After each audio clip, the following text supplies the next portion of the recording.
welcome on board the Snattåget, the train that will take me from Stockholm to Malmo, about 600 kilometers down south, and for a little day trip, coming back tomorrow in the afternoon. Let's do this, and let's do a check-in of what I read last week when we finally arrive in Malmo in my hotel.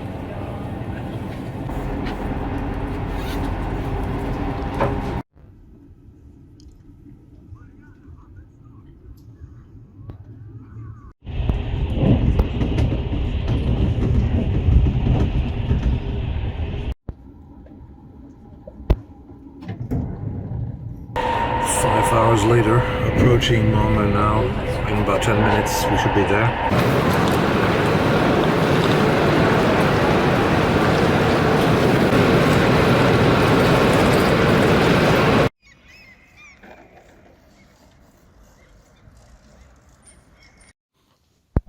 So let's look for my room number 17. Oh my god, here it is. 17, the key card works. Welcome to my room here at the Moor Hotel in Malmo in Sweden. Put this a little bit into perspective. What we see here, I have a kitchen actually. I'm just going to stay for one night, so I probably won't need a kitchen here. I have a bathroom, you see, very tidy and beautiful bathroom, and a shower. And toiletries, and I go into the main, I even have a microwave over, look at that. Then I have a little table here for 4 persons actually. I have a double bed, and I have a sofa corner. This is the Moor Hotel in Malmo.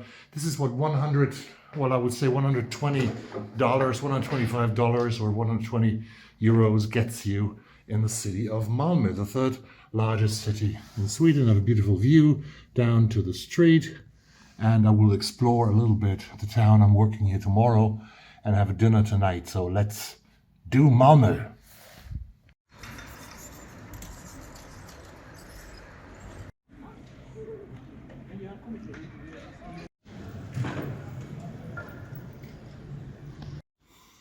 Welcome everybody to this mishmash, this weekly wrap-up of my reading, which is sort of combined with a Malmo-ish vlog, because I'm right now in the city of Malmo in the Moor Hotel. I show you the Moor Hotel from the outside and my room from the inside. So if you ever come to Malmo, this is a very good place to stay.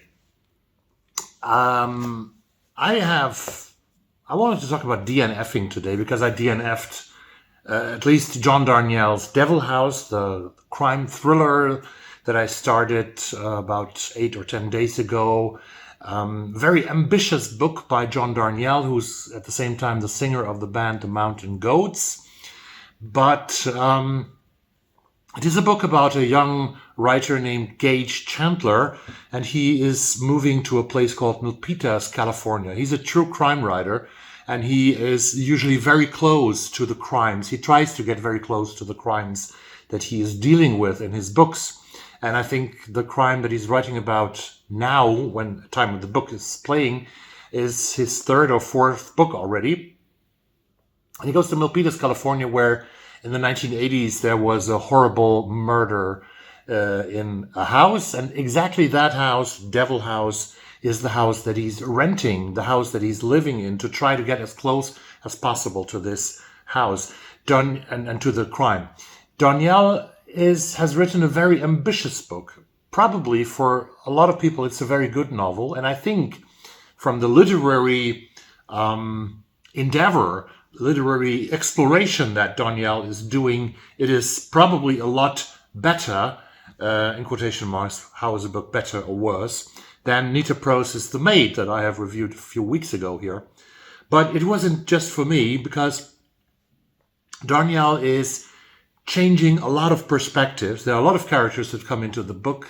In the beginning, you have Gage Chandler as an eye narrator. In the second half, the second chapter of the book, the second bigger part of the book, you have the second person singular, and the dots are connected, of course, probably in the end, but I think I got lost somewhere in the process, because the third part is also, again, written in a different kind of way. So Darnielle has tried his writing, has really explored his writing and his abilities, and probably these abilities are really good.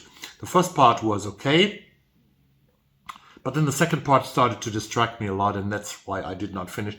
Because there are so many books out there, as you know. I always say that when I DNF a book as an excuse, but there are so many books out there that are far more interesting than to me. I have 2 books here on my trip to Malmo. I had a 5-hour train ride. We were a bit late on the train, like 20 minutes, so I had like 5 hours and 15 minutes from Stockholm to Malmo, which is a ride of like 580 kilometers, which is a little bit more than 400 miles, I guess. Should be, yes. 2 books. One audio that I have listened to when I went to the gym recently, but today I actually have at least 3 chapters on the train, both listened to Charlie Thurston reading the novel and reading myself when he was reading it out to me. This is Barbara Kingsolver's book, Demon Copperhead, that I really enjoy, and I get closer and closer to the end, as you can see. I'm on page, let's see, 413 now in Barbara Kingsolver's book, Demon Copperhead, which is longlisted for the Women's Prize this year. And Barbara Kingsolver is a former Women's Prize winner. The second book, and that was really a pleasureful, it was not a very, it's not very comfortable to sit there where I was sitting, although I had a chair of my own on the train, but I had very good entertainment by the books that I read. Finally, I've got to start reading this book here, and I read on the train like 60 pages, and this is Jonathan Coe's Bournville, another attempt by Jonathan Coe to sort of portray and give a picture of Britain, of the United Kingdom, of the former empire and what it has become. And in this book he explores the Cadbury chocolate factory, the biggest chocolate factory, one of the oldest chocolate factories in Europe, probably. Cadbury is still going strong in the UK. You find the chocolate everywhere, and the factory is close to Birmingham, not far from Birmingham, and in a place that is called Bournville. And it tells a lot about Britain, about Europe, Britain's place in Europe, and the history of this country. And I really, sometimes I already have marveled about the beautiful writing of Jonathan Coe and how he's able to nail characters, to really portray people with a few sketches of his words and sentences. That is really very amazing. So these are the 2 books that I hopefully can progress a lot this week. It's Wednesday today.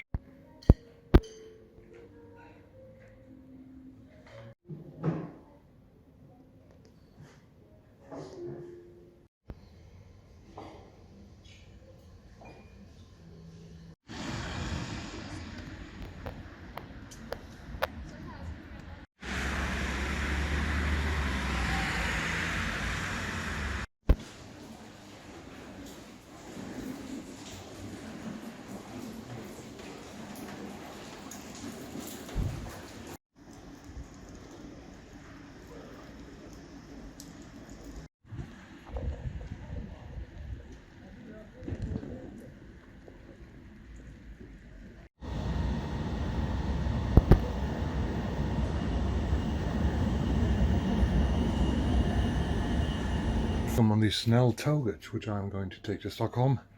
Goes in about half an hour or so, and it's completely empty right now, but I was the first one to enter this carriage. So this is the train costs about 50 euros, I think, to get me to Stockholm, and hopefully I can read a little bit.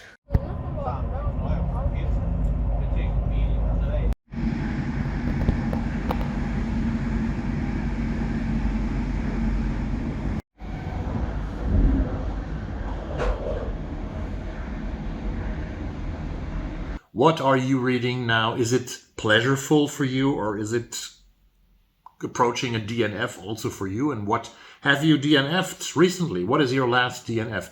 I think we should DNF more, and maybe I should make a video about DNFing books. I actually think about that.